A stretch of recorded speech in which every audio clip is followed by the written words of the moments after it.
All praise and glory, honor to Yahweh Bashem Yahushua, the ones that hold the apostle great millstone. Salutation, I can push in this truth. This is a reaction video to how Netanyahu the Jews war could collapse Israel. This is Jeremiah 49:20.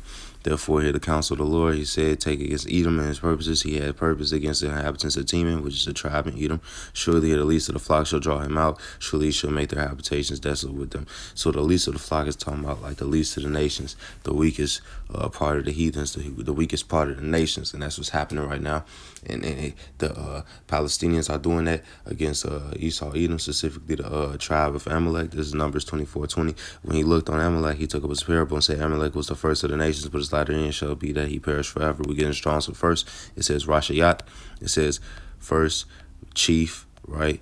Chief of the nations, basically. And we could prove that the Amalekites are chief of the nations.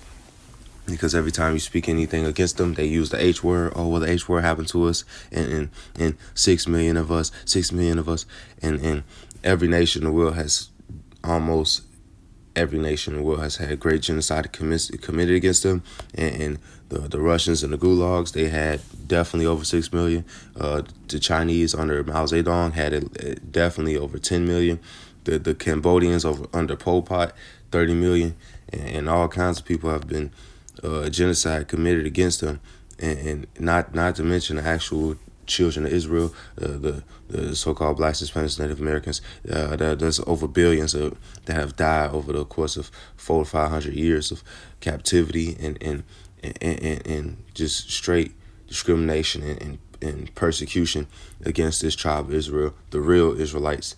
And the only time you speak against these people, then they bring up the 6 million when all people have had great genocides committed against them. Nobody even talks about that part. And the real Israelites here today have not received any benefits or any kind of reparations when these people receive reparations to this day, by the way. And that proves that they're the first of the nations, the chief of the nations, because when you speak against them, it's drawback, and they persecute you and lie against you.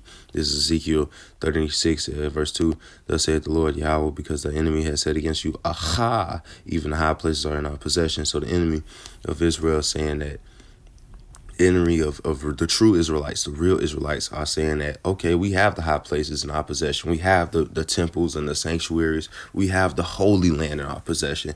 So obviously we must be the people. We must be the people that the Lord is dealing with. That's what it's talking about in Ezekiel 36, verse 2. And we're going to continue with verse 4. Therefore, the ye mountains of Israel, hear the word, true Israel, right? Hear the word of the Lord Yahweh. Thus saith the Lord Yahweh to the mountains and the hills and the rivers and the valleys, the desolate wastes and the cities of the fakers and the end, which become a prey and derision to the residue of the heathen that are round about. This is verse 5. Therefore, thus saith the Lord Yahweh, surely in the fire of my jealousy I have spoken against the residue of the heathen and against all Idumea. Idumea is Edomites, basically. Idumea is Edom, right? Which have appointed my land into their possession with the joy of all their heart, with despiteful minds, and cast out for prey. So that just proves that the Edomites have appointed the land of Israel that was promised to Abraham in their possession.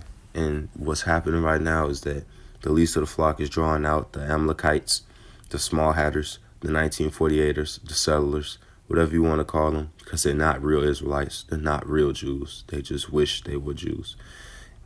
With that being said, Lord willing, was edifying. Shalom.